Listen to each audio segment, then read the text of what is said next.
Hello, LONCF family. Despite our current situation, and even though we may not be physically together, we are still one church, worshiping one God, and staying connected in faith. To make our time together even more special, we'd love to see how you're journeying service from home. Take a selfie while watching the service, whether you're with your family, holding your Bible, or simply worshiping from your living room. How to participate? First, take a selfie while watching our online church service. And second step, send to our Facebook page, Lord of Lords Christian Ministry, or to me, Ate Grace. Let's remind one another that even during uncertain times, our faith keeps us united and strong. Your smile and your presence will surely encourage someone today. Stay safe, stay prayerful. To God be all the glory.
Sip family, despite our current situation, and even though we may not be physically together, we are still one church, worshiping one God, and staying connected in faith.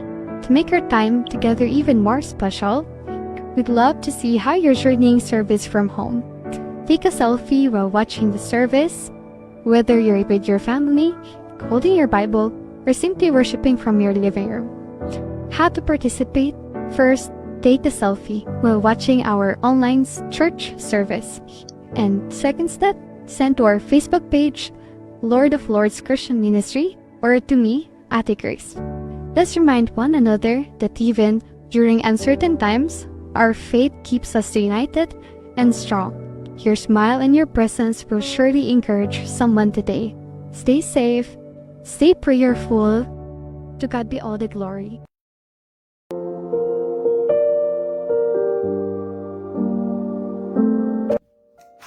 Mapagpalang araw po sa bawat isa. Welcome po sa ating Friday worship service. At syempre, kahit po tayo ay nasa kanya-kanyang tahanan, pakibati po muna ang ating mga katabi. Ayan, at syempre, salamat sa Panginoon dahil sa gitna po ng mga nangyayari ngayon sa ating mundo, ito po ay hindi hadlang para tayo ay sama-sama pa din magpupuri at magpapasalamat sa ating Panginoon. Amen? Kaya naman po, inaanyahan ko ang bawat isa na tayo po ay manalangin at atin pong damhin ang presensya ng ating Diyos. Amen. Hallelujah. Thank you, Lord, for your presence, O God. Salamat, Panginoon. Aming Diyos na dakila sa lahat, pinupuri ka namin at pinasasalamatan sa panibagong pagkakataon na sama-samang magpupuri at magsasamba sa iyo. Bagamat hindi man kami magkakasama, Lord, physically, alam po namin na kami ay iyong pinagkakaisa sa aming pagsamba, O Diyos. Salamat po sa buhay ng bawat isa. Salamat sa kapayapaan nagmumula sa iyo sa gitna ng mga nangyayari sa mundo. Panginoon, dalangin po namin na ikaw ang mangunas sa lahat ng ito, sa aming gagawin, sa gawain ngayon, sa aming kalagitnaan. Pakalinisin niyo po ang aming puso at isipan upang kami makapagbigay ng dalisay at tapat na papuri sa iyo. Dalangin po namin ang bawat awit, bawat panalangin at mensahe na aming maririnig ay maging kalugod-lugod sa inyong paningin at magpalakas, magpatibay ng aming pananampalataya sa iyo, Diyos. Amin pong winawaksi ang anumang gawain ng kaaway sa pangalan mo, Jesus. Panginoon, ikaw lamang pong maitaas sa buong gawain pagsamba. Ikaw ang maparangalan, ikaw ang maluwalhati. Ang lahat po ng ito ay dinadalangin sa matamis na pangalan ni Jesus. Amen! Hallelujah! Palakpakan po natin ang Panginoon. Thank you, Lord. Hallelujah.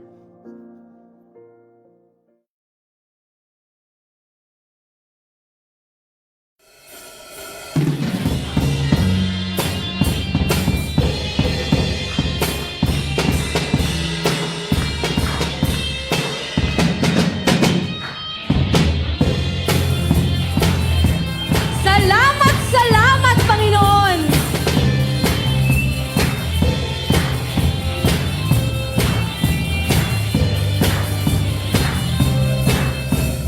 Kung aking mamasdan ang kalawakan, hindi ko maunawaan ang iyong dahilan kung bakit ako'y pinili mo't inalagaan.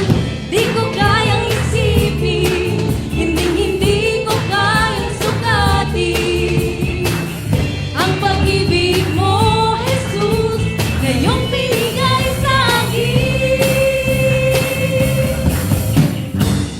Salamat, oh Jesus, sa pag-ibig mo. Walang ibang nagmahal sa akin ng katulad mo. Salamat, oh Jesus, sa pag-ibig mo. Ako'y magsasaya sa piling mo. Kung may pagsubok man, alam natin na tayo ay may lalapitan.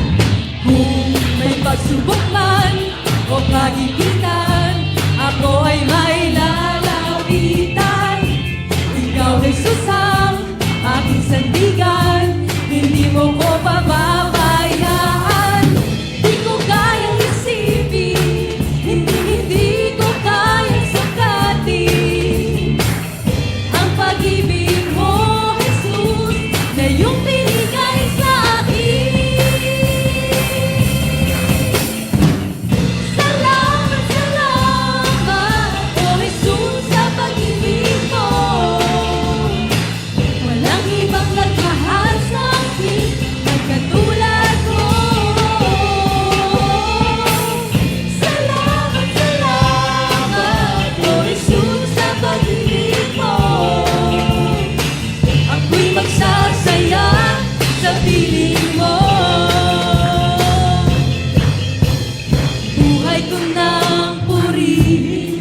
pasalamatan ka.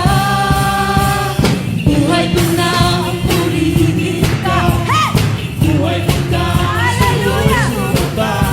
Wala nang ibang nanaisip pa, kundi pasalamatan ka. Salamat, salamat, O Jesus, sa pag-ibig mo. Walang ibang nagmahal sa akin ng katulad mo.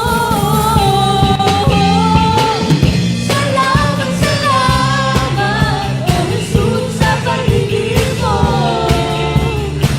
Ako'y magsasaya sa piling mo. Muli pa po, salamat, salamat. Salamat, salamat, O Jesus, sa pag-ibig mo. Walang ibang nagmahal sa akin katulad mo. Salamat, salamat, O Jesus, sa pag-ibig mo. Ako'y magsasaya, ako'y magsasaya, ako'y magsasaya sa piling mo. Hallelujah! Salamat po, Diyos. Napakasarap magpuri.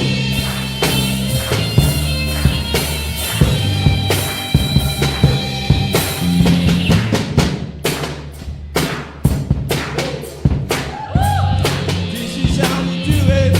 Yes, Lord!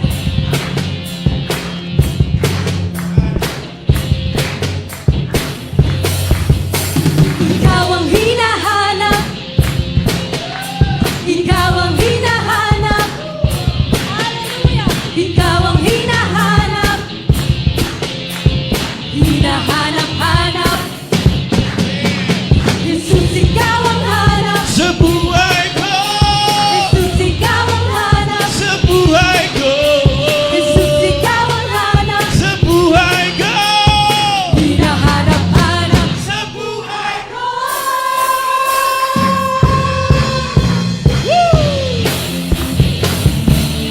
Thank you, Jesus.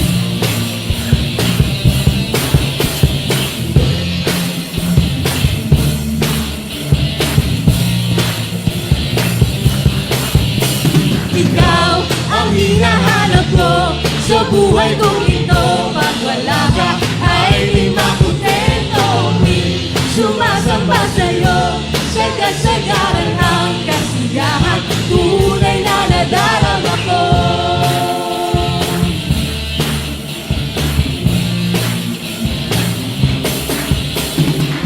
Ang umawit at magpuri sa'yo, aking tugon sa pag-ibig mo.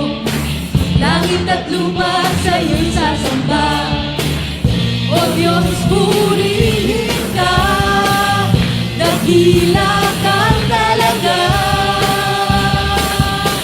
Ikaw ang hinahanap ko sa buhay kong ito. Pag wala ka ay di makontento. Sumasamba sa'yo sa kasagaran ang kasiyahan. Tunay na nadarama. Ikaw ang hinahanap ko sa buhay kong ito. Pag wala ka ay di makontento. Sumasamba sa'yo sa kasagaran ang kasiyahan. Tunay na nadarama ko. Wala na ngang mas hihigit, wala nang mas lalapis sa lawak ng pag-ibig na aking nakamit. Wala na ngang mas hihigit, wala nang mas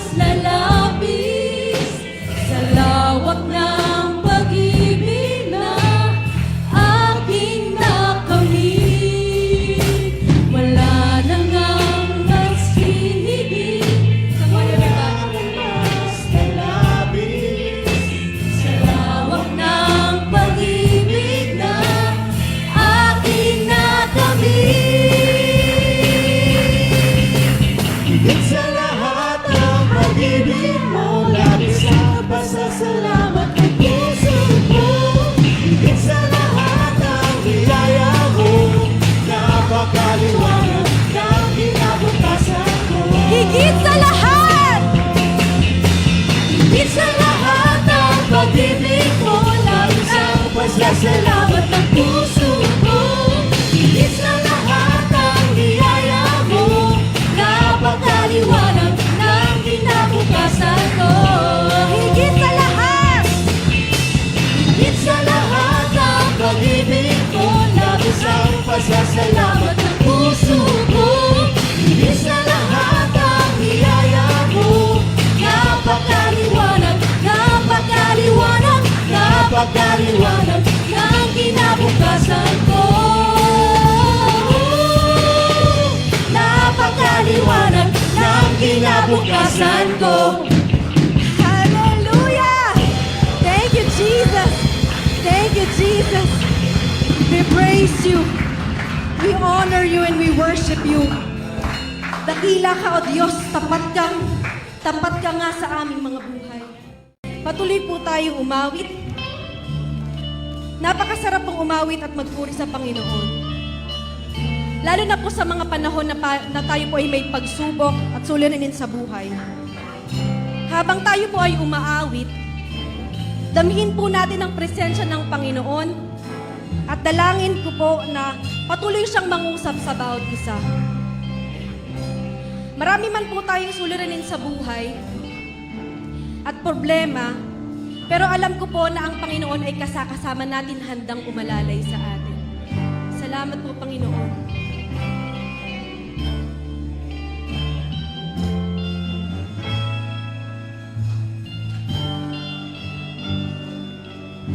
Ikaw ay mabuti bawat sandali. Sa habang buhay ay mananatili, hindi mapapawi o may kukubli, maging sa dilim ng gabi. Sandigang matibay ang iyong pangako, lakas at pag-asa ng aking puso. Hindi na mabilang pagkakataon, patunay ng katapatan mo. Sa dalamhati at sa kabiguan, sa pagluha ng pusong nasugatan, sa pagsubok na iyong pinahintulot ng salamat, Panginoon, sa katugunan sa aking dalangin, sa kalakasang sa'yo nanggagaling, sa pagtuturo at pagtutuwid mo sa akin. Salamat, Panginoon. Salamat. Muli po tayong umawit. Hallelujah. Ikaw ay mabuti bawat sandali, sa habang buhay ay mananatili, hindi mapapawi o may kukubli, maging sa dilim ng gabi. Sandigang matibay ang iyong pangako, lakas at pag-asa ng aking puso. Hindi na mabilang pagkakataon, patunay ng katapatan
Sa'yo ang papuri at pasasalamat.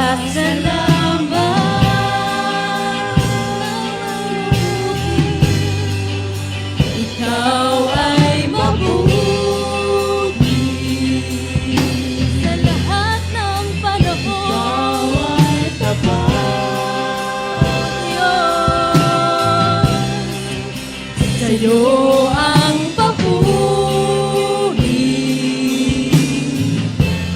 at pasasalamat. Ikaw ay mabuti. Ikaw ay mabuti. Ikaw ay tapat.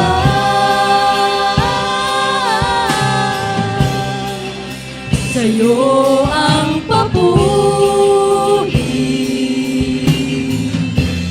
at pasasalamat.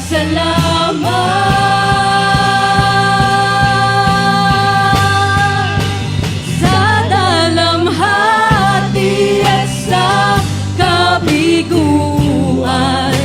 sa pagluha ng pusong nasugatan,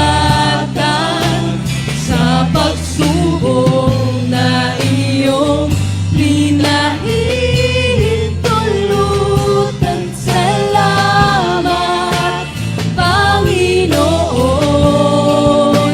sa katugunan sa aking dalangin, sa kalakasan sa'yo nanggagaling, sa pagtuturo at pagtutuwid mo sa akin. Salamat, Panginoon,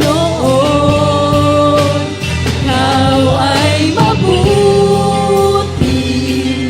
O Diyos, napakabuti mo sa aming mga buhay.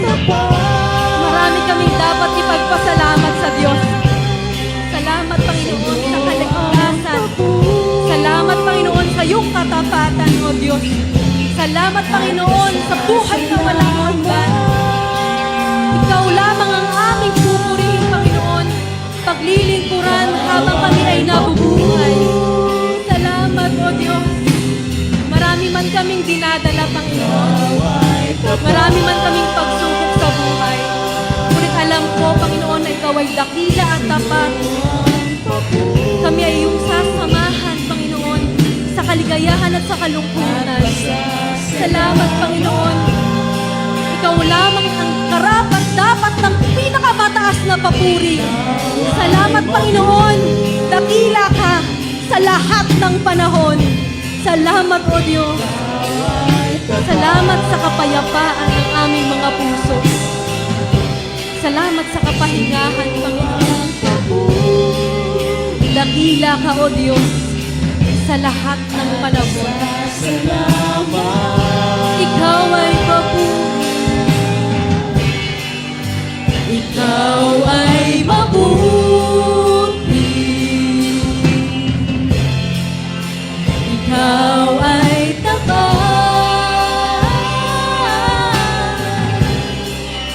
Sa'yo ang papuri at pasasalamat.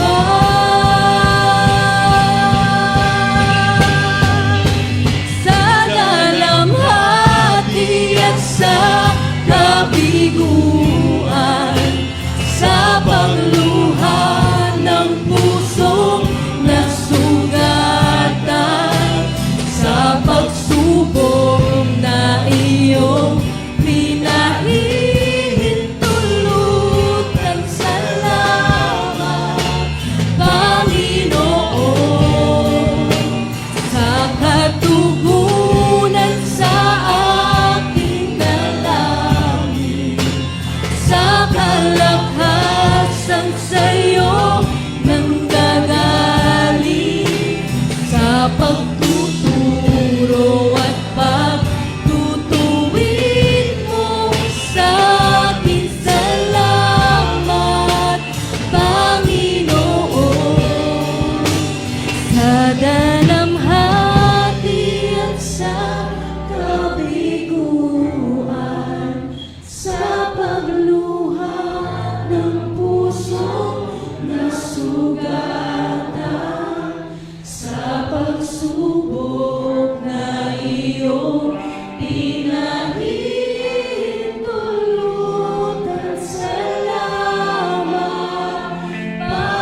Magsasalamat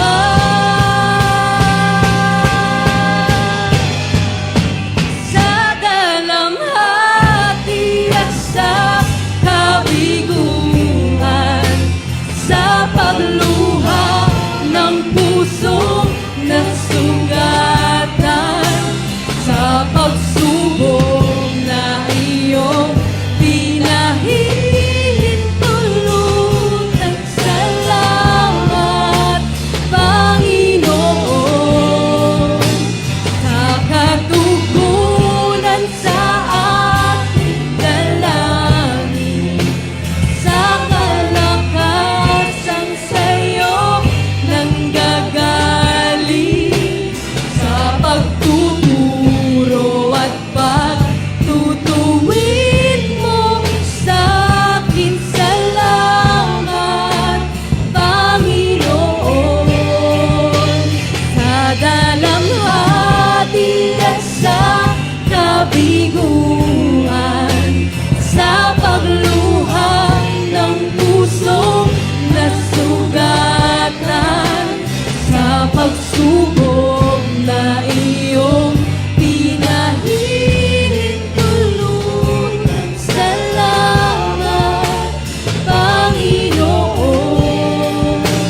sa katugunan sa ating dalangin, sa kalakasan sa'yo nanggagaling, sa pagtuturo at pagtutuwid mo sa akin. Salamat, Panginoon,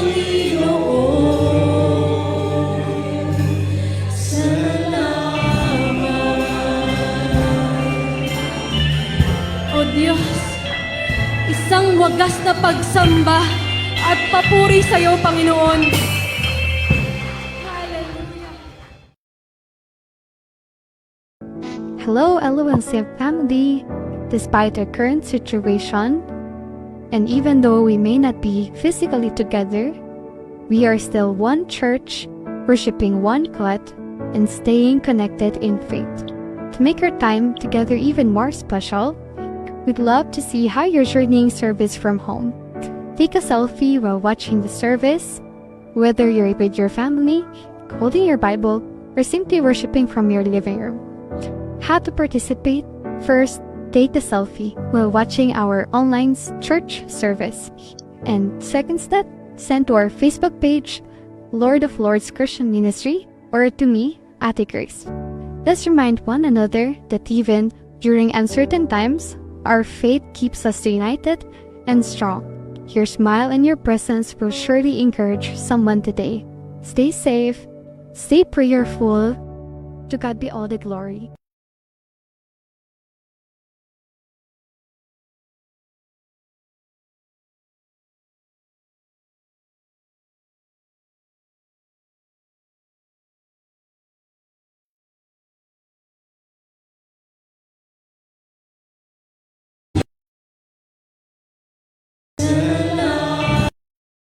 Tayo ay sa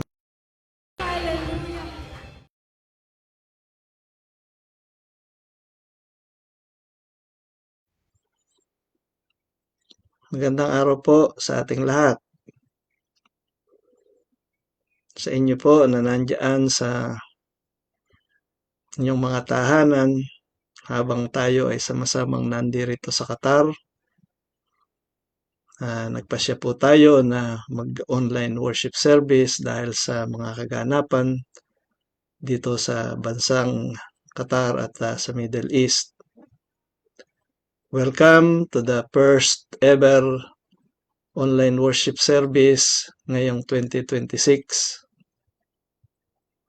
Sa inyo naman na nasa sa FB Live, saan man kayo sa mundo, magandang araw o magandang hapon, magandang gabi.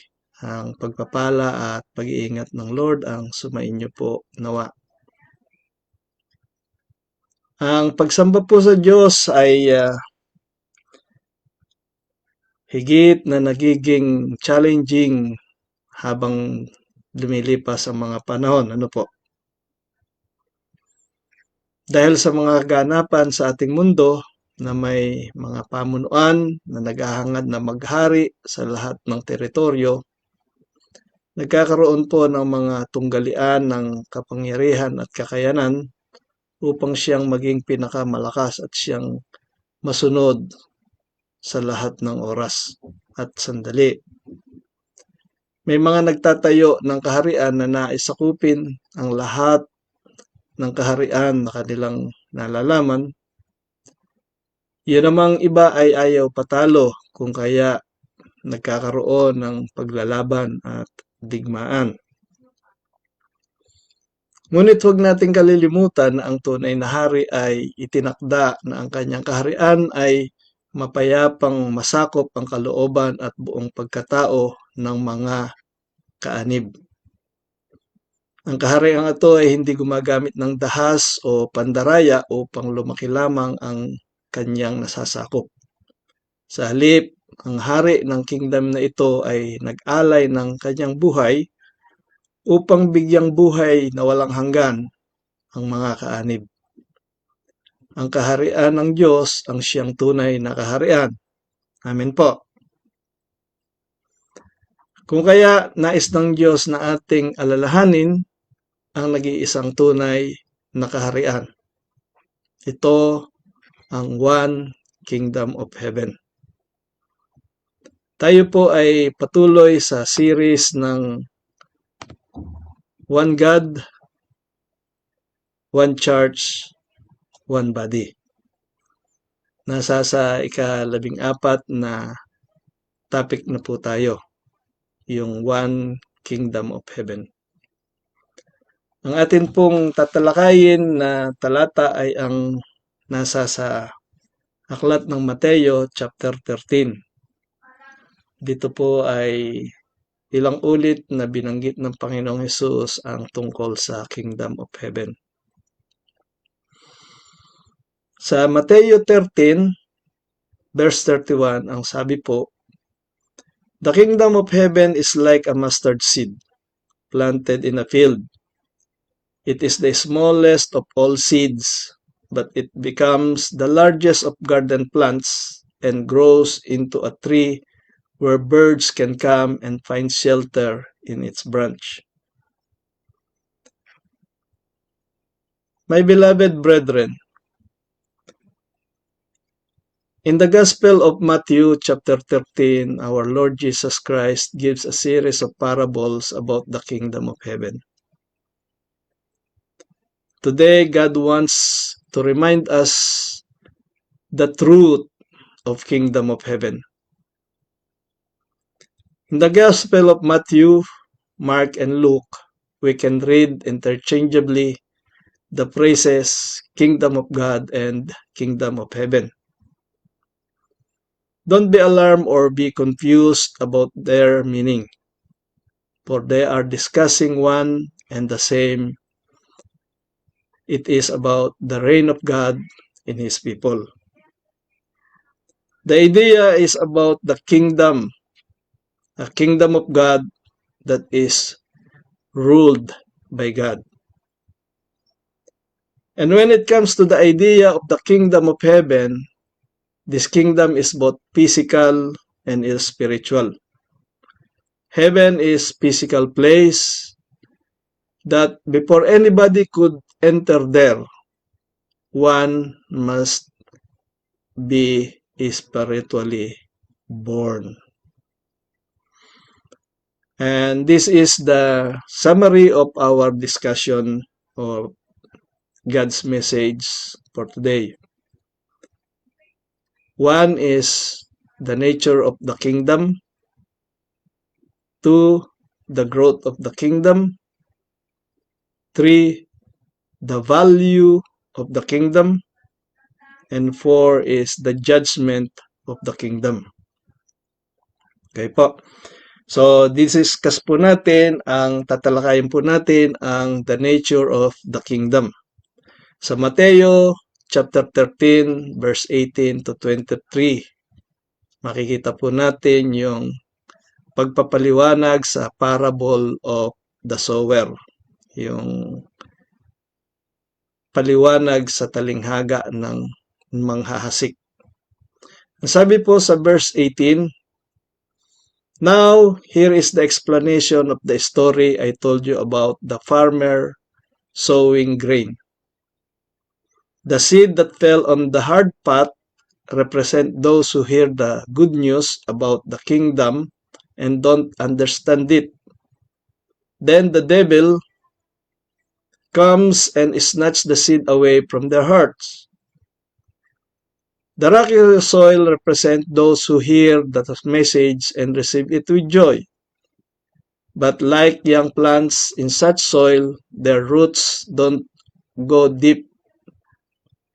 At first, they get along fine, but they will wither soon as they have problems or are persecuted because they believe the word. The thorny ground represent those who hear and accept the good news. But all too quickly, the message is crowded out by the cares of this life and the lure of wealth, so no crop is produced. The good soil represent the hearts of those who truly accept God's message and produce a huge harvest.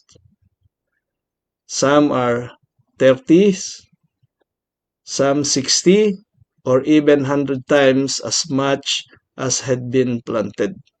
Yan po yung pagpapaliwanag doon sa parable of the sower. Our Lord begins with the parable of the sower. The kingdom of heaven is like a sower who went out upang magtanim, upang maghasik. The seed is the word of God. Yan, malinaw naman yung pagpapaliwanag, ano po. The soil represent the hearts of men, hearts of the people. The same seed is sowed to everyone. Ano po? May iisa lamang na nagtanim. The same is the sower. The same is the kingdom message. But different responses ang makikita po natin, ano? Some heart are hard. Some heart just shallow, like a shallow ground. Dumaan lang sa tenga yung kanilang mga narinig. At hindi natanim, hindi natandaan yung kanilang mga narinig. Some are crowded with thorns. Yung mga puso ng mga tao ay punong-puno ng mga alalahanin, punong-puno ng malalaking pangarap na makamundo at nakalimutan na nila ang mangarap para sa kaharian ng Diyos. Kung kaya nabaliwala ang utos ng Panginoon na humayo at gumawa ng mga disipulo. Pero mayroon pong nag-iisang matabang lupa, yung matabang puso na nakinig, yung matabang puso na itinanim yung salita ng Diyos at iningatan sa puso sa buong pagkatao yung salita ng Diyos. Tumubo, lumago, tumibay, nag-matured yung pananampalataya, nag-matured yung mabuting balita sa buhay niya, kung kaya nagamit siya ng Diyos, naging instrumento siya ng Diyos upang maghatid ng mabuting balita sa marami pang iba at naging maani ang buhay niya para sa Panginoon. Yan. So, this teaches us something powerful, di po ba? The kingdom is one, but not everyone receive the kingdom the same way. The problem is not the kingdom. Hindi yung kaharian ang problema, hindi yung mensahe ang problema. Ang problema ay yung kondisyon ng puso ng mga nakikinig, yung kondisyon ng puso nung nagsasabing sila ay mananampalataya, ngunit paimbabaw lang yung kanilang pagiging mananampalataya. Sabi nga nung iba, Kristiyano lang sa nguso, ngunit hindi Kristiyano sa puso. Mga kapatid, the kingdom of heaven is not divided by culture or nationality or denomination. Kaya, it is established by the word of God, planted in receptive hearts. So, tumatatag ang kaharian ng Diyos, tumitibay ang kaharian ng Diyos sa isang puso na itinatanim ang salita ng Diyos, inaalagaan, dinidiligan, araw-araw nagdi-devotion, kung kaya nakakapamunga. Kung kaya lumalalim ang ugat at tumitibay sa mga problema sa buhay. Kung kaya sa pusong ito, sa buhay na ganito, nag-manifest ang Kingdom of Heaven. Mapapansin po natin na ang Kingdom of Heaven, anywhere in the world, wala kang makikita na talagang 100% territory ng sasabihin nating truly the Kingdom of Jesus Christ, Kingdom of God. Dahil ang mga mananampalataya ay kumikilos sangayon sa gabay ng banal na Espiritu at mapayapa na ito ay gumagalaw, gumaganap sangayon po sa dikta o leading ng banal na Espiritu. Pangalawa po ay the growth of the kingdom. Sa Mateo 13:31 to 43, makikita po natin dito yung damo sa triguhan. Ito po ay talinghaga ng mga damo sa triguhan, talinghaga ng mustard seed at ng yeast o yung pampaalsa sa pagkain, levadura. Sa 13:36, chapter 13 verse 36 at 43, makikita po natin yung parable of the wheat and tares or yung parable o talinghaga ng sa damuhan. Ano po? Yung sa triguhan, damo sa triguhan. Sabi po rito sa verse 36, Then, leaving the crowds outside, Jesus went into the house. His disciples said, Please explain the story of the weeds in the field. All right, he said, I, the Son of Man, I'm the farmer who plants the good seed. Sabi po ng Panginoon Jesus. The field is the world, and the good seed represent the people of the kingdom. The weeds are the people who belong to the evil one. Ito po ay nakahalo sa mga mananampalataya. Kasama po natin silang sumasamba. Ano po? The enemy who planted the weeds among the wheat is the devil. The harvest is the end of the world, and the harvesters are the angels. Just as the weeds are separated out and burned, so it will be at the end of the world.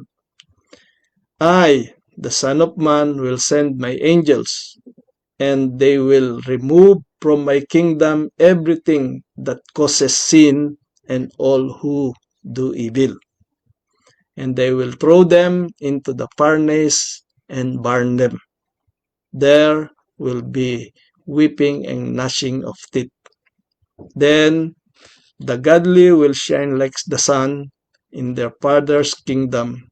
Anyone who is willing to hear should listen and understand. So, atin pong naunawaan na ang damo sa triguhan ay ang Panginoong Hesus yung nagtanim ng mabuting binhi ng wheat o ng trigo, ngunit ang kaaway ay nagtanim ng masamang binhi. Yung binhi ay yun pong mga nagkukunwaring mananampalataya na nasa sa loob ng iglesia, at yung mga genuine na mananampalataya ang siyang mga tunay na trigo na itinanim ng Panginoong Hesus.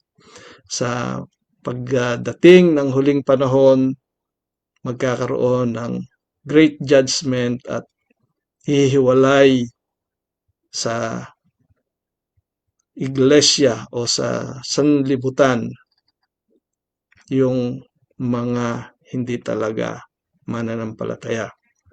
Kasi sa Purbero, nung nakita ng mga anghel na tumutubo kapwa yung mga mananampalataya, magkasama yung mananampalataya at yung nagkukunwaring mananampalataya sa church, ang sabi ng anghel nung nagtagapag-alaga, bubunutin ko po yung mga damo. Ang sabi ng may-ari, huwag mong bubunutin. Dahil kapag binunot mo yan, maaabala ang paglago noong talagang trigo. Magagalaw yung ugat.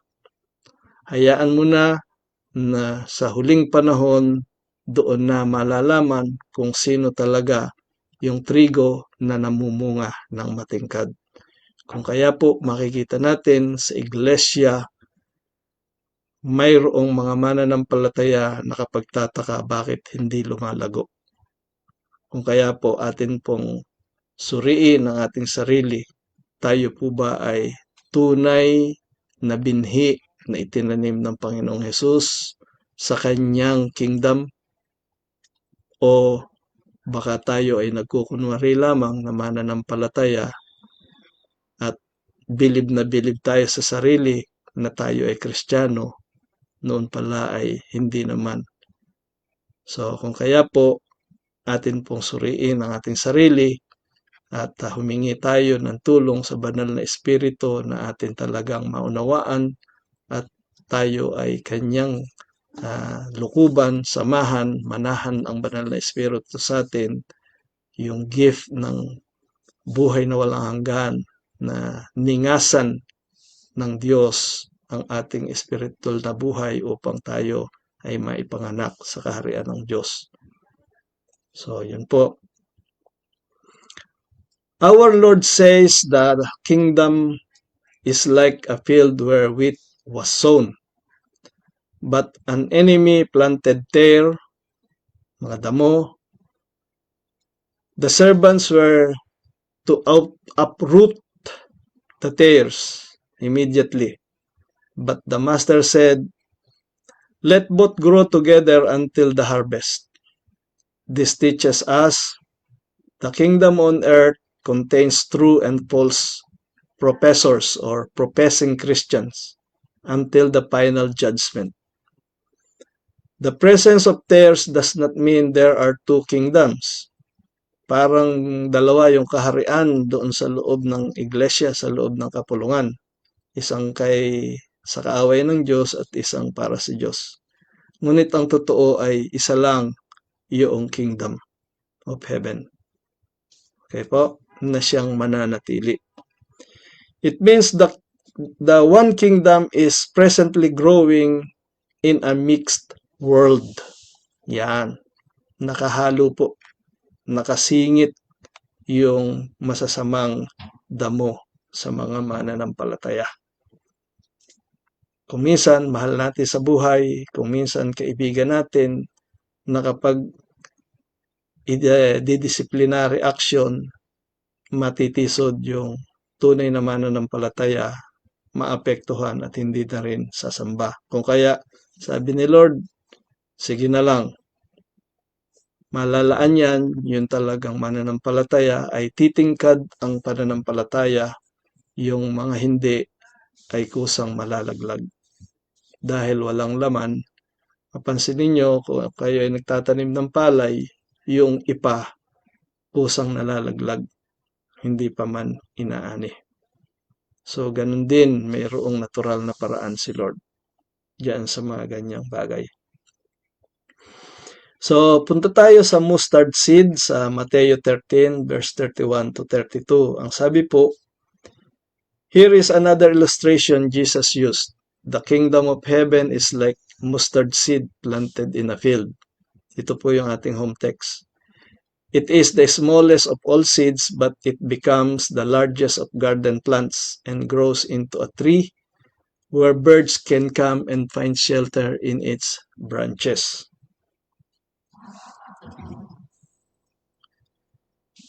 Sabi po rito, the kingdom starts small. Like a mustard seed from a handful disciples, 12, doon sa Pentecost ay naging 120, sa Book of Acts chapter 2, and then sa and then later on ang banal na espiritu ay isugo na, naging 3,000 yung mananampalataya. And then after sa chapter 4 ng Acts ay naging 5,000. So nagkaroon ng almost 9,000 na mananampalataya after 50 days na ang Panginoong Hesus ay umakyat sa langit. Itong almost 9,000 na ito ay siyang ginamit ng Diyos upang magbahagi ng mabuting balita sa buong mundo hanggang sa dumating sa panahon natin ngayon na 2026. From fishermen and tax collector, it is spread to the ends of the earth. The kingdom of heaven may begin ay small in your life. Simula lamang na pahuklat-huklat ng Biblia, walang Bible reading plan, ngunit later on, nagmamatured, kaya mo nang magbasa ng isang buong aklat, isang buong book, sa loob na isang linggo, sa loob na isang buwan, natatapos mo na ang Book of Psalms, Book of Proverbs, Genesis, John, Matthew. So, lumalago unti-unti at ating naunawaan yung ating binabasa. The kingdom of heaven may begin in a small seed in your life, but it will grow supernaturally under God's care, under the Holy Spirit care. Tumungo naman tayo ngayon sa leaven, yung yeast, yung levadura. Matthew 13:33. Jesus also used this illustration. The kingdom of heaven is like yeast used by a woman making bread. Even though she used a large amount of flour, the yeast fermented every part of the dough. Throughout the Old Testament, the leaven or yeast is synonymously treated as sin. For when it's mixed with fruit juices and fermented, alcoholic drinks are produced, and breads expanded and become flavorful. Jesus also warns the believers to abhor the hypocrisy of religious leaders when he spoke about yeast. No? So may mas marami yung negative connotation ng yeast sa Bible. Ngunit ngayon mayroon pang isang pagtutulad sa yeast in a positive way. Sabi po dito, but in this instance, Jesus compared leaven's works silently, invisibly, hindi nakikita or hindi agad-agad napapansin, yet powerfully on a positive way. Yan. So does the kingdom. You may not see dramatic change overnight, but when Christ reigns in a heart, transformation is inevitable. The kingdom grows, the church becomes the visible agent of the world's reconciliation to God. Slowly, gradually, powerfully, and irresistibly. Yan po ang nagagawa ng mga mananampalataya na binago ng Diyos. Ano po? Kumikilos ang kapangyarihan ng Diyos sa kanyang kingdom gradually, powerfully, and irresistibly.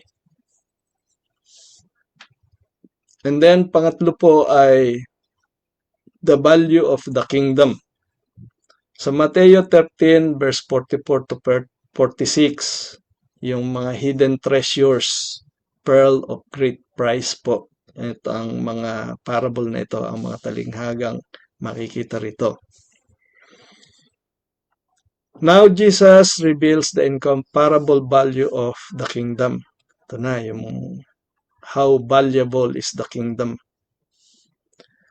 Sa Mateo 13:44, mababasa po natin, the kingdom of heaven is like a treasure that a man discovered hidden in a field.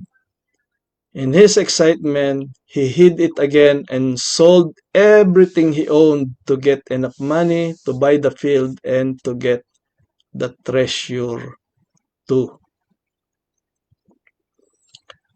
A man finds a field, kita natin na hindi niya sinasadya o maaaring meron siyang lupa na hindi niya akalain na mayroong palang nakabaon na kayamanan. Inaalisan niya ng mga bato, ng damo upang makapagtanim ng halaman, ngunit sa kanyang pagbubungkal ay nakita niya mayroon palang treasure, may kayamanan pala na nakabaon. So, he sells all he has to buy the field. The kingdom is worth losing everything for. Ano po ang ginawa nung Juan? Ano po ginawa nung magsasaka? Ang ginawa po niya ay ibinenta niya yung kanyang ari-arian. Maaring meron siyang bahay, meron siyang sasakyan, meron siyang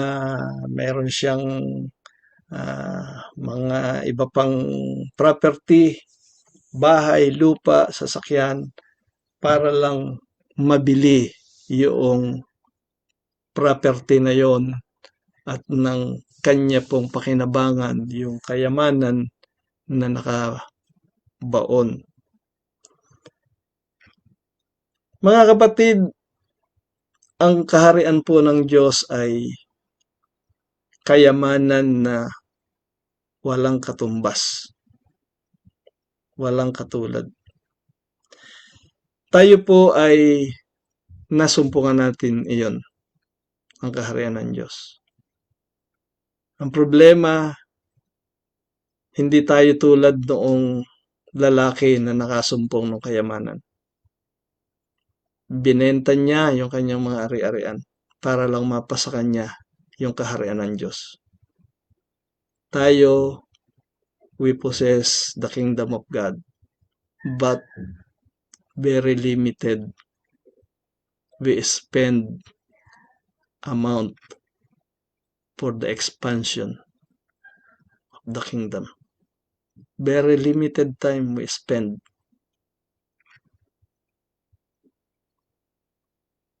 to stay in the presence of the King. Na po, kita natin na yung talagang nagpapahalaga sa kaharian ng Diyos, oras, talento, kayamanan, possession, kayang isakripisyo bilang paglilingkod at bilang pagpapahalaga sa kayamanang ito. na kanyang natanggap.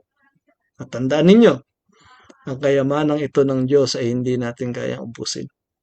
Kaya sabi ng Panginoon sa iba pang parables, hindi niya kayang ubusin, kung kaya ang ginawa niya, nagtawag siya ng iba upang ito ay ibahagi sa iba. Yan po. So, pangalawa po ay yung the pearl of great price. Sa Mateo 13 verse 45 to 46 atin po mababasa. Again, the kingdom of heaven is like a pearl, a merchant on the lookout for choice pearl. When he discovered a pearl of great value, he sold everything he owned and bought it. So, ito po ay investor. Talagang naghahanap siya ng mahalaga o valuable na kayamanan, na perlas, na diamante. Nung makasumpong siya, ganun din ang ginawa niya. Ibinenta rin niya ang kanyang mga valuables para lang mabili yung walang katumbas na kayamanan na kanyang nasumpungan. Yung lalaki rito o yung tao rito ay naghahanap dun sa isa naman na nagbubungkal ng lupa sa kanyang pang-araw-araw na buhay, kanyang nasumpungan. Isang tunay na naghahanap, nasumpungan siya ng kayamanan, nakasumpong siya ng kayamanan, at yung isa na nabubuhay ng pangkaraniwan at nagtitiyaga sa buhay niya, nasumpungan naman siya noong misyonero ng Diyos at kanyang tinanggap ang mabuting balita, kung kaya kanyang pinahalagahan ng higit kaysa doon sa kanyang mga tinatangkilik. Yan po yung dalawang kayamanan na pwedeng masumpungan ng tao. Isang naghahanap at isang nasa kanyang normal na buhay ay nasumpungan ng misyonero at tumanggap sa buhay na walang hanggan. A merchant searching for the pearl finds one pearl of great price and sells all to possess it. No? Napakahalaga. Willing na mawala ang lahat, sabi ni Apostol Pedro. As Apostol Paul, ang lahat ng maaari kong ipagyabang ay inaangkin kong kalugihan, masumpungan ko lamang ang mga biyayang kaloob ng Panginoong Hesus, sabi po ni Apostol Pablo. Notice the unity again. Not many pearls, not several ultimate treasures. Only one treasure, only one pearl, only one kingdom. Brethren, you cannot serve two kingdoms. We cannot serve two kingdoms. We cannot divide our loyalty between Christ and the riches of the world. When a man truly sees the value of the kingdom, surrender becomes joyful, not painful. The problem is not that people give too much to Christ. No? Yun ang problema. Hindi natin ibinibigay talaga yung nararapat na paglilingkod sa Panginoon. The problem is they have not seen His true worth. Kilala ba natin talaga ang Panginoong Hesus? Alam ba natin talaga kung gaano kahalaga yung iniaalok niya na buhay na walang hanggan? Na-imagine na ba natin kung gaano kabigat ang kalalagyan ng mga mahal natin sa buhay sa huling panahon kung hindi sila maliligtas? at hindi tayo magtsatsaga na sila ipanalangin upang magkaroon ng buhay na walang hanggan. The problem is, we have not seen the true value of the kingdom. Kung kaya, hayahay lang ang ating buhay. Hindi tayo nagmamadali, hindi tayo nagsisikap na mag-aral, mag-share ng gospel. Dahil hindi natin nakikita kung gaano talaga kahalaga yung kaharian ng langit. So mga kapatid, pagmuni-munian natin, pag-isipan natin na napakahalaga ng iniaalok na ito sa atin. Ang halaga nito, alam nyo, buhay ng Panginoong Hesukristo. Para lang mapasa atin ang kaharian ng langit, ibinigay niya ang kanyang buhay. Ganyan yan kahalaga. Hindi nagbibiro ang Diyos. Hindi siya nagbibiro nang iligtas tayo. Buhay niya ang kanyang inialay para tayo ay magkaroon ng buhay na walang hanggan. Napakahalaga mo, napakahalaga ko, napakahalaga natin sa harap ng Diyos. Then yung pang-apat po, the judgment of the kingdom. Sa Mateo 13 verse 47 hanggang 50, yung talinghaga ng lambat. Again, the kingdom of heaven is like a fishing net that is thrown into the water and gather fish of every kind. When the net is full, they drag it up onto the shore, sat down, sort the good fish into crates, and throw the bad ones away. That is the way it will be at the end of the world. The angels will come and separate the wicked people from the godly. Throwing the wicked into the fire, there will be weeping and gnashing of teeth. The kingdom is like a net cast into the sea, gathering fish of every kind. At the end of the age, the angels will separate the wicked from the just. Yung mga nakahalo sa church na nagkukunwari, malalantad yung kanilang pagkukunwari sa huling panahon. The righteous will enter eternal glory. The wicked will face judgment. There is one kingdom, mga kapatid, but there are two destinies. Belonging visibly is not enough. What matters is genuine citizenship. Are you really born in the kingdom of God? In the kingdom of heaven? Being born is not by membership. Being born is by praying to God to give you the gift of eternal life. Belonging visibly is not enough. What matters is genuine citizenship. Just as in the wheat and tares, separation is future but certain. The unity of the kingdom does not eliminate judgment. So, tiyak na may darating po na judgment. It is guaranteed. It is certain. The one who created the heavens and the earth is the one who is telling us this will happen.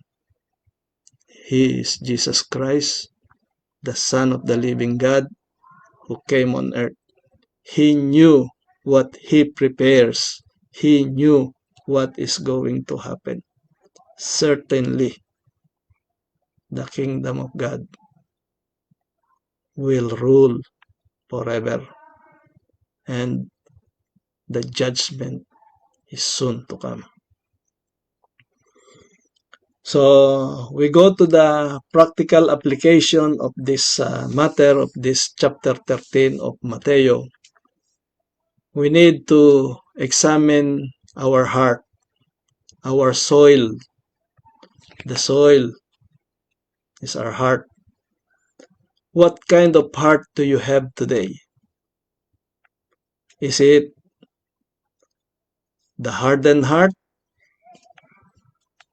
concretized heart, yung puso, yung lupa na dinadaanan ng mabibigat na sasakyan, no?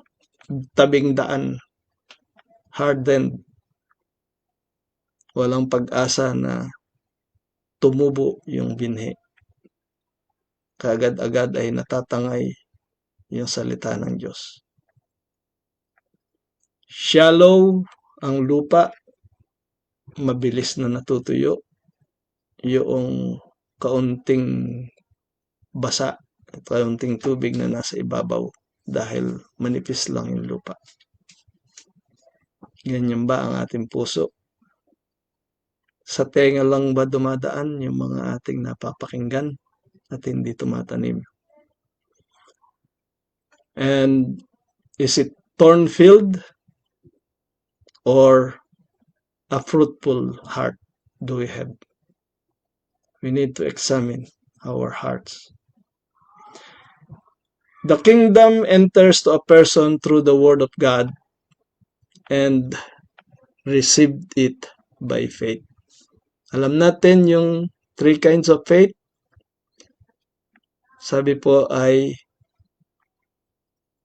intellectual assent.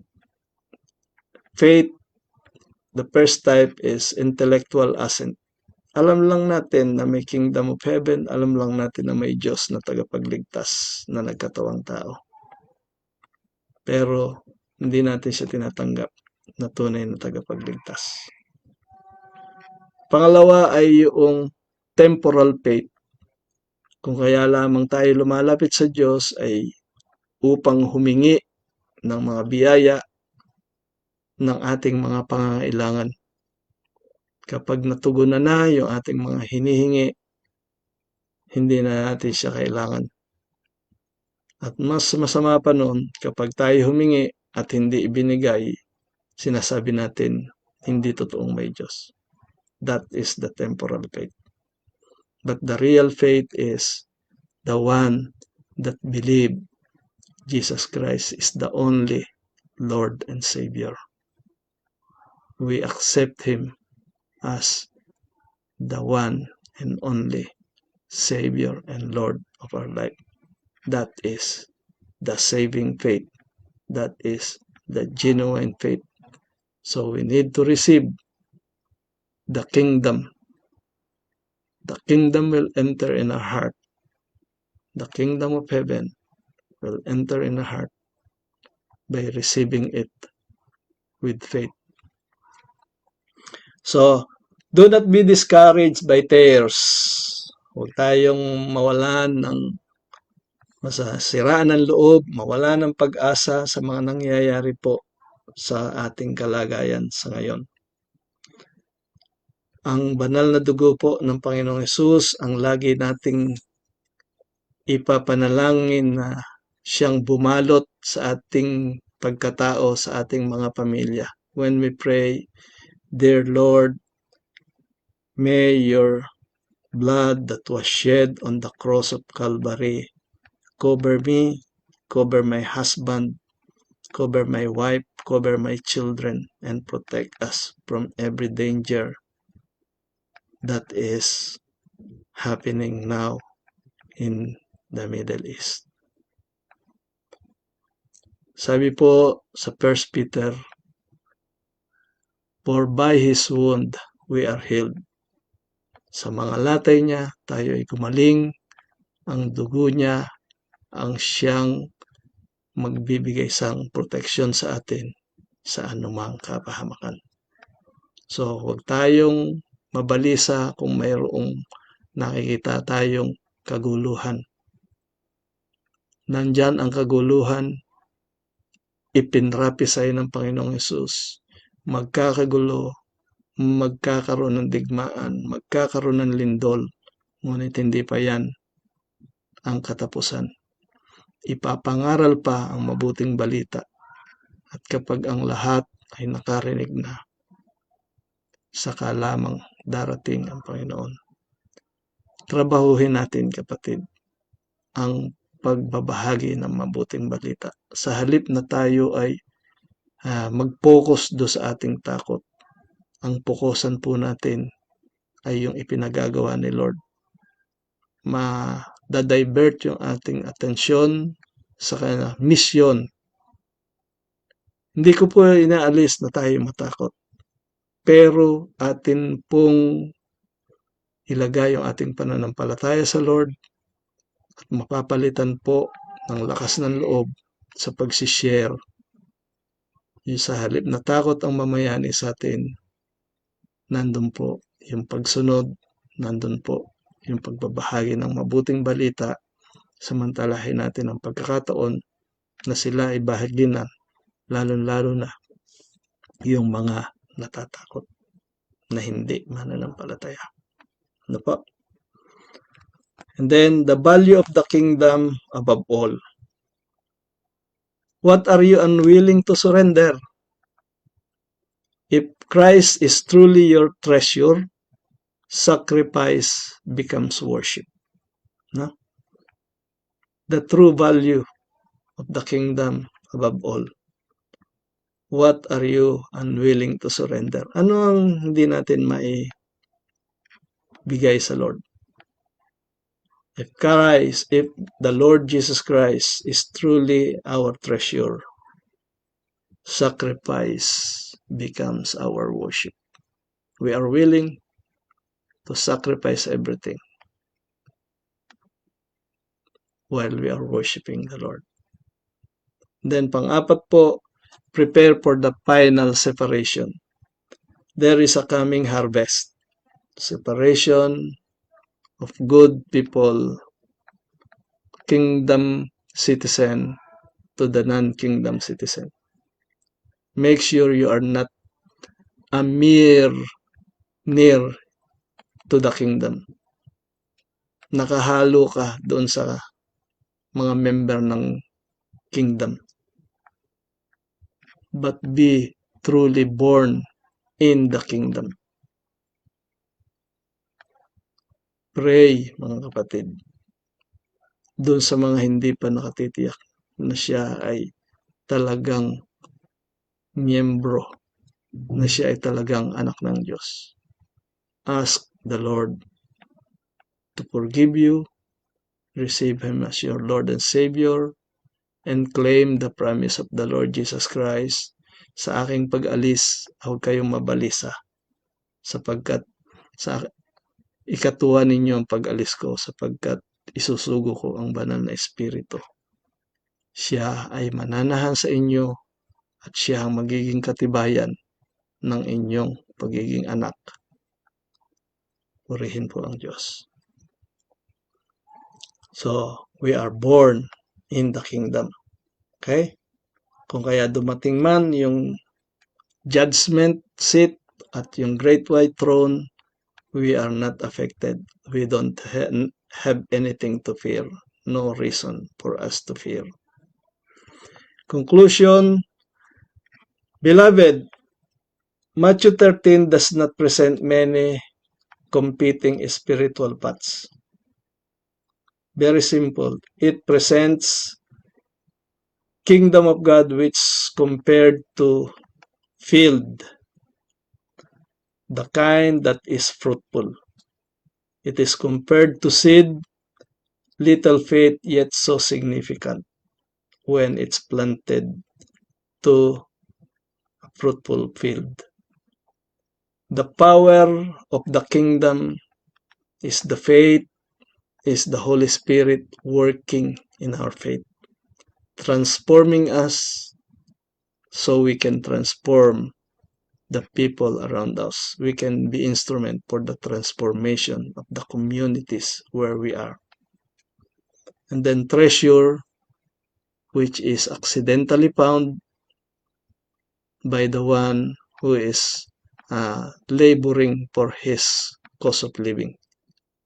And then the pearl, which is earnestly searched by a merchant and found. No? Isang nasa normal na buhay na sumpungan dahil mayroon palang kayamanan na nandun sa kanyang binubungkal na lupa. Yun namang isang mangangalakal, talagang naghahanap siya at nakasumpong din siya. Sa anuman kalagayan tayo nandun, tandaan natin, ang Diyos laging nakahandang tumugon.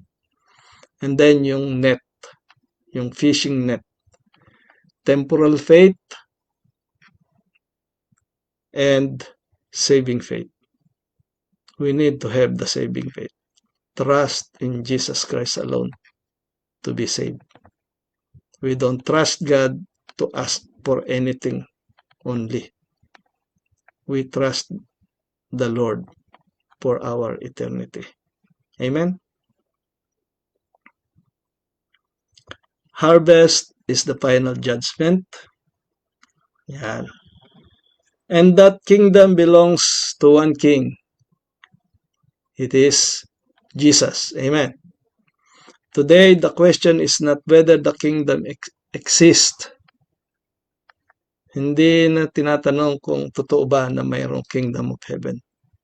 The question is, are you truly part of the one kingdom of heaven?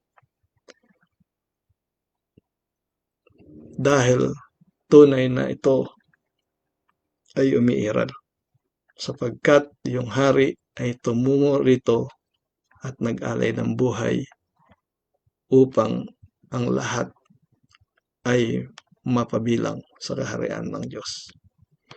May the Lord grant us hearts that receive His word, lives that grow in His grace, and faith that treasures His reign above all.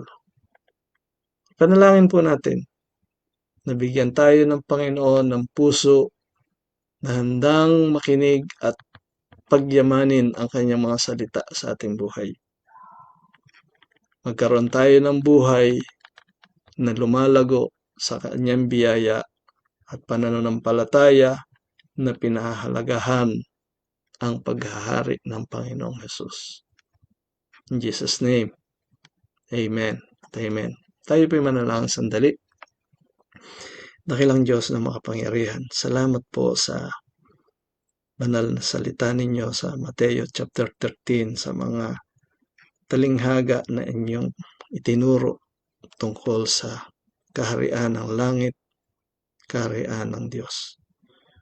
O Diyos, salamat po na sa kabila ng mga kaguluhan sa ngayon dito sa Middle East, ang iyo pong banal na dugo ang siyang sa amin ay bumabalot, ang nag-e-encapsulate sa amin at kiniklaim namin na sapat ang pag-ibig ninyo upang kami ay ingatan, upang i-provide ang lahat ng aming pangangailangan at wala po kaming pangangambahan. Sa halip, sinasamahan ninyo kami, tutulungan ninyo kami na samantalahin ang pagkakataong ito na ibahagi ang iyong mabuting balita sa mga tao na nangangamba sa kanilang kinabukasan. Gawin ninyo kaming instrumento na maghatid ng mabuting balita ng kaligtasan sa panahong ito hanggang sa muli kang magbalik. Salamat po sa iyong lahat ng papuri sa pangalan ng Panginoon Hesus. Amen at Amen.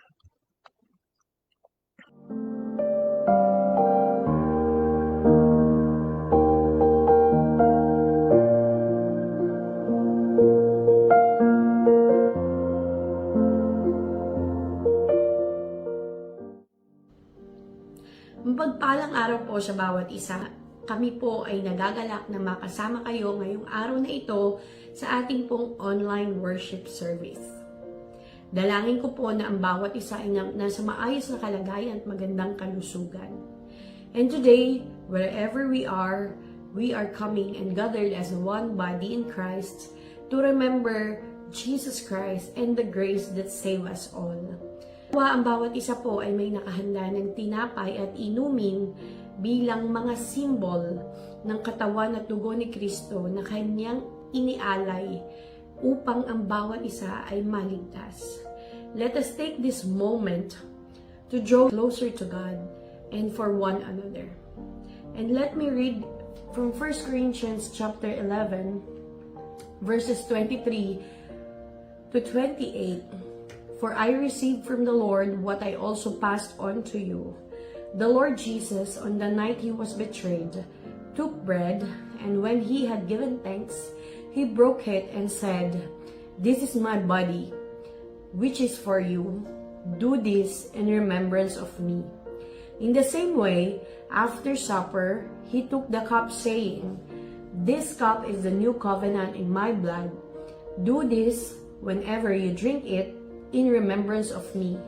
For whenever you eat this bread and drink this cup, you proclaim the Lord's death until he comes. So then, whoever eats the bread or drinks the cup of the Lord in an unworthy manner will be guilty of sinning against the body and the blood of the Lord. Everyone ought to examine themselves before they eat of the bread and drink the cup."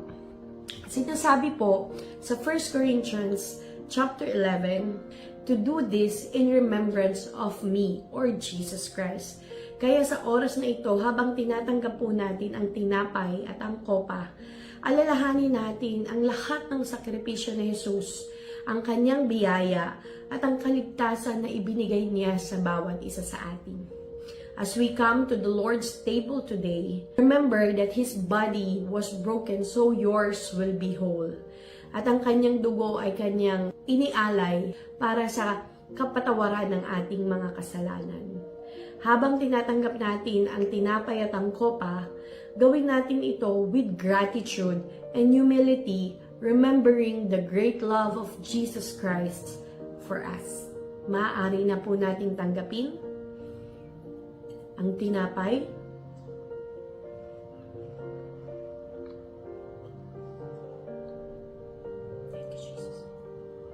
at ang kopa.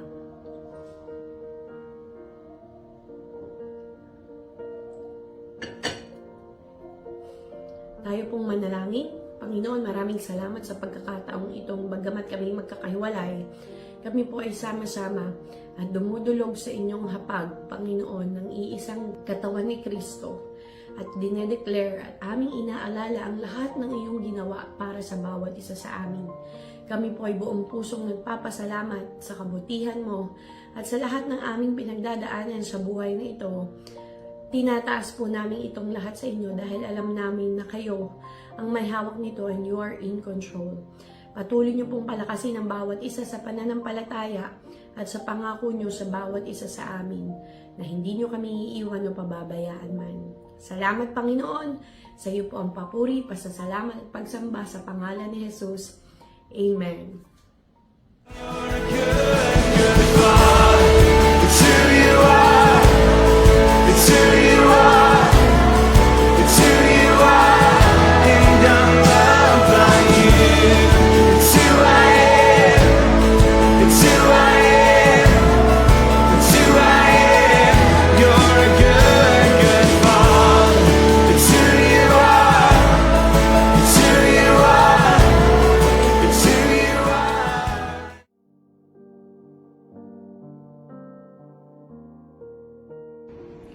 Blessed day mga kapatid, in light of the current situation na ating pong kinaharap sa mga pagkakataong ito, I encourage everyone to keep calm, do not fear, and to trust God masigit pa, and keep praying. The Bible said in 2 Timothy 1:7, "For God has not given us a spirit of fear, but of power and of love and of a sound mind." Dito po sinasabi po sa atin na ang tatlong karakteristik na of an effective Christian, the power, the love, and of a sound mind. Ito po ay available to us all because of the Holy Spirit. Tandaan po natin, nakasama po natin ang Diyos. The Holy Spirit is with us na siyang gumagabay po sa ating lahat. Amen? Can you all please bow down? And let us thank the Lord for the victory of our worship service today. Lord Heavenly Father, we give you thanks. We glorify you, Panginoon, sa mga pagkakataong ito. And we thank you, Jesus, for the victory of our worship service. Ganun din naman, Lord, amin pong pinagpapasalamat ang buhay ng bawat isa, O Diyos, na nakinig at nakasama po namin, Lord God, in this online worship service. Lord, patuloy po namin dinadalangin, Ama, ang iyo pong patuloy na pagsama sa aming lahat at patuloy na kalakasan, Lord God, ng aming pong kaisipan, ang aming pong dalangin, Lord. Lord, I pray for the workers ng Lord of Lords Christian Ministry. I pray, Father, sa lahat po ng nakikinig. And Lord, may we always have, Lord God, your words, Panginoon, to remind us, Lord God, each and every day of our lives. Lord, we thank you for the love and the life na patuloy pinagkakaloob sa bawat isa. We thank you, Lord, for your church, Lord. This is your church, and we are your people. Muli, Panginoon, marami pong salamat, Ama, sa kabutihan mo sa aming buhay. Thank you, Jesus. Thank you, Lord. Thank you, Father. Now, may the Lord bless you and keep you. May the Lord make His face shine upon you and be gracious to you. And may the Lord turn His face towards you and may He give you peace. His everlasting love, goodness, mercy, and grace be upon all of you. This is all I pray in Jesus' name. Amen and amen. God bless you all and good afternoon.